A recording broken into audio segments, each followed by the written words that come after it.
Salut à toi, j'espère que tu vas bien depuis hier. Alors avant toute chose, je voulais commencer en évoquant ma vidéo d'hier sur le conseil qui change tout, tu sais, quand t'es freelance. La vidéo où je raconte qu'il vaut mieux se spécialiser et répondre à une demande très précise pour un client pour gagner plus quand on est auto-entrepreneur. J'ai eu quelques commentaires très intéressants là-dessus où des gens me disaient « Ah mais t'es pas multipotentiel, enfin voilà, t'es pas intéressé par plusieurs choses comme tu le disais avant ». Et j'ai trouvé ça super intéressant, du coup je voulais y répondre très rapidement. En fait quand je dis qu'il faut se spécialiser, c'est simplement répondre à une demande précise. Peut-être que je me suis mal exprimé là-dessus. On peut s'intéresser à plein de choses, mais ce qui nous fait gagner notre vie, le plus facilement, en tout cas quand on est freelance, c'est en répondant vraiment à quelque chose de particulier. Évidemment, à toi d'expérimenter ou pas. En tout cas moi, le fait de répondre à une demande très précise d'un certain type de client, ça fait que moi derrière je peux faire de la musique avec mon groupe, m'intéresser au web marketing de manière générale, faire mes vidéos, etc., etc. C'est pas totalement contraire d'être spécialisé dans son freelancing et d'aimer faire plein de choses. Parce que voilà, là, je réponds à une demande particulière dans un domaine, mais peut-être que demain, quand je serai assez formé pour le reste, je pourrais le faire aussi. Mais pour reprendre l'exemple dont je parlais, évidemment, si tu es photographe et que tu as envie de bosser en tant que social media manager, par exemple, tu as quand même un certain boulot à faire. Je te promets qu'il y a des compétences que tu n'as pas quand tu es photographe sur les réseaux sociaux. La publicité sur Facebook, par exemple, c'est assez technique. Donc voilà, faut pas confondre diversité d'intérêts et spécialisation dans le freelancing. C'était important pour moi de le préciser. Aujourd'hui, je vais te parler de web marketing et plus particulièrement de l'importance de créer du contenu. On en parle juste après ça.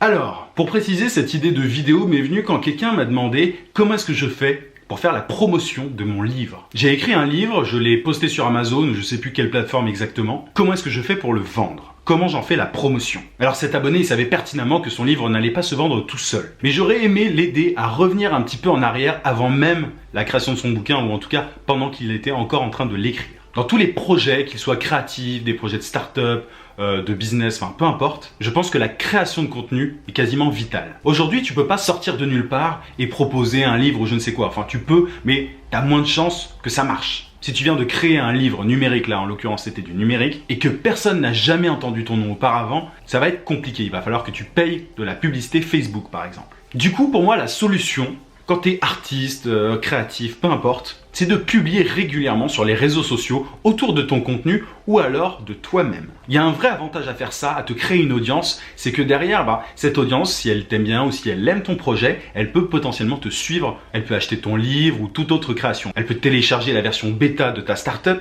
etc., etc. Souvent, les gens créent, développent les choses et ensuite, ils les publient.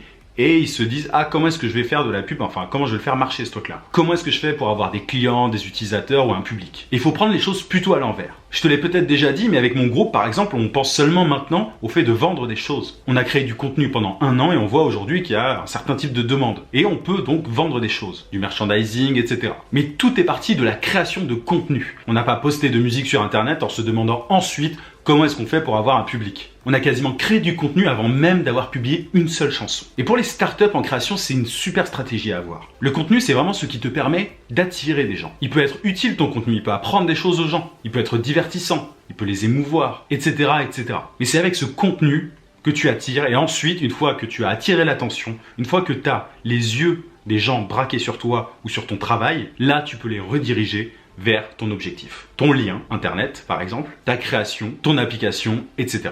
Il faut commencer à penser de manière un petit peu globale et pas simplement, avoir la tête dans le guidon, dans la création. Je sais que c'est le problème de beaucoup de créatifs et j'étais dans cette situation auparavant. Il faut vraiment penser distribution et production en même temps, ou quasiment. Et partager des choses avant même que ton projet soit lancé. Parce que les choses prennent du temps à se faire. Par exemple, si tu as une startup, ça prend peut-être 6 mois à développer l'application. Donc tu perds quasiment 6 mois de communication. Tu perds 6 mois où tu pourrais attirer des gens pour ton application. Là aujourd'hui, je te parle de web marketing de manière générale. J'entends par là le fait de communiquer sur le digital, sur le web. Mais ça peut aussi concerner les freelances. Moi, je ne fais pas particulièrement de communication sur les réseaux sociaux sur mon travail de freelance. Je l'évoque, j'ai un LinkedIn, etc. Mais je ne parle pas particulièrement de ce que je fais. Ça changera peut-être. Bon, aujourd'hui, j'en ai pas trop besoin. Mais tu peux le faire et tu verras que c'est particulièrement bénéfique. Faut juste être pas trop pressé. Je te donne un exemple. Je connais pas le nom de ce youtubeur, mais il y a un youtubeur, la chaîne c'est Graphic Art.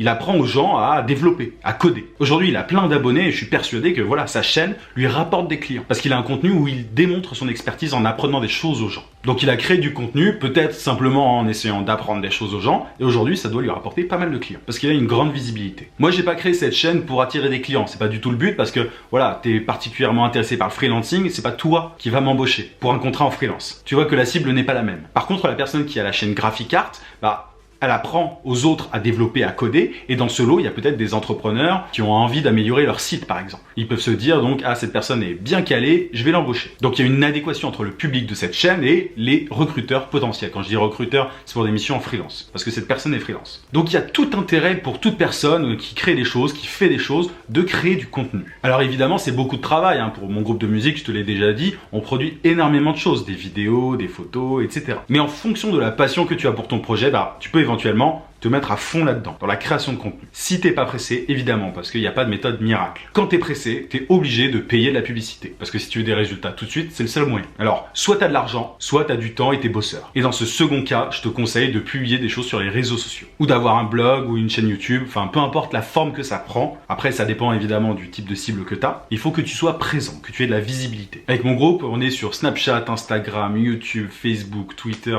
J'ai dû en oublier. Et chacun de ces réseaux sociaux nous amène du public. C'est vraiment un exemple, parce que c'est pas mon intention. Si ma chaîne a des milliers d'abonnés, et si j'avais envie de créer une plateforme pour freelance, tu vois que ça serait assez facile, parce que j'ai pile la bonne audience. J'ai des gens qui cherchent des contrats en freelance. Si moi je te dis, je vais t'aider à trouver des clients en te mettant en relation avec des gens, avec des entreprises, sur ma plateforme, il y a de grandes chances que tu sois intéressé. Donc tu vois un petit peu l'idée. Donc, crée du contenu. Alors avec toute la compétition qu'il y a aujourd'hui, il y a de plus en plus de contenu, tu le sais, je te l'ai déjà dit, il y a énormément de contenu, et il y a une vraie compétition à la sincérité, comme je te l'ai expliqué dans une de mes dernières vidéos, mais aussi au niveau de la qualité du contenu. Il ne s'agit pas juste de balancer un paquet de vidéos ou d'articles, etc. Il faut vraiment qu'il soit bon. Et c'est pour ça que c'est dur. Il faut créer fréquemment et de manière qualitative. Le fait d'avoir une audience aujourd'hui, c'est quasiment un des trucs les plus importants quand tu as quelque chose à vendre. Je prends l'exemple de Casey Neistat, qui est forcément une des références pour beaucoup de personnes.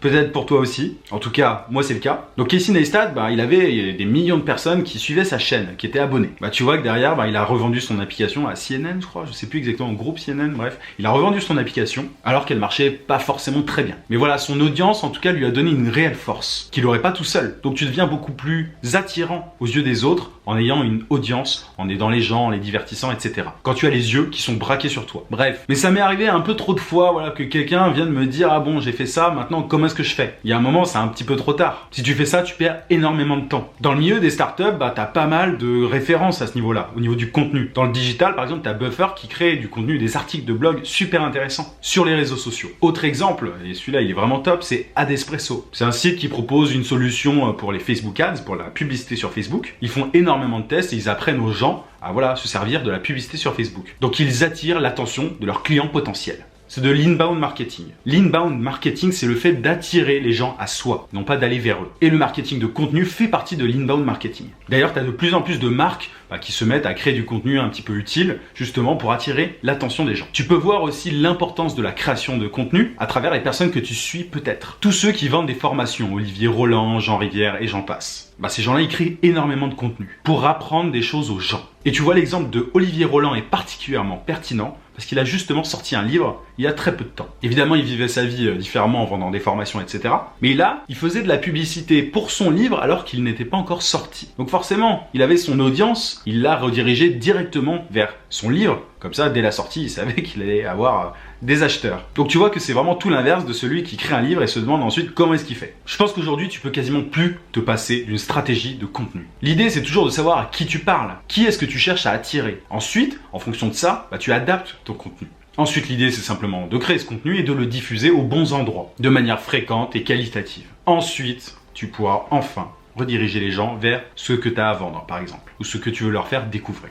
Tu vois, moi, sur ma chaîne, je parle pas énormément de réseaux sociaux, pourtant c'est mon métier. J'ai quelques vidéos où j'en ai parlé, d'ailleurs, c'est les vidéos les plus vues, parce que je sais que ça intéresse particulièrement sur YouTube, mais je pourrais le faire davantage pour essayer d'attirer des clients potentiels. En tout cas, moi, si j'étais graphiste, par exemple, je créerais des vidéos sur mon travail de graphiste. Et je donnerais des conseils sur comment utiliser Photoshop, etc. Même si t'en as plein, j'essaierais d'être meilleur que les autres là-dessus. Je peux aussi te donner l'exemple d'un abonné qui fait ça très bien, Benjamin Serbet. Benjamin demain, si tu regardes cette vidéo, salut à toi. Il diffuse pas mal de vidéos, voilà, de speed painting, etc. Il a tout à fait raison de le faire et aujourd'hui, il a plus de 3000 abonnés. Donc, chapeau à toi. Ça ne peut que lui être profitable sur le long terme. Donc, voilà un petit peu ce que j'avais envie de dire. Je vais essayer de pas trop me répéter. Je pense que t'as compris le message. Maintenant, tu sais ce qu'il te reste à faire. J'aurais pu te citer plein d'autres exemples, mais je vais éviter. Bon, allez, je le fais très vite fait. J'en ai déjà parlé plein de fois. Gary Vaynerchuk. À la base, il bossait dans le magasin de vin de son père. Il a créé du contenu autour du test de la dégustation de bouteilles de vin et il a augmenté le chiffre d'affaires. Donc tu vois que toute thématique peut avoir du contenu intéressant autour d'elle. Je suis sûr que tu peux même créer du contenu autour d'un aspirateur. J'en suis persuadé. À toi d'être créatif. Bon, voilà un petit peu ce que j'avais à te dire à ce sujet. À la toute base, je voulais faire une vidéo aujourd'hui sur la destination vers laquelle je pars la semaine prochaine. Mais je t'en parlerai, je pense, plutôt la semaine prochaine. Parce que tu le sais peut-être si tu as vu mes anciennes vidéos, je pars vendredi prochain quelque part. Et j'ai super hâte. Bref, je t'en reparlerai.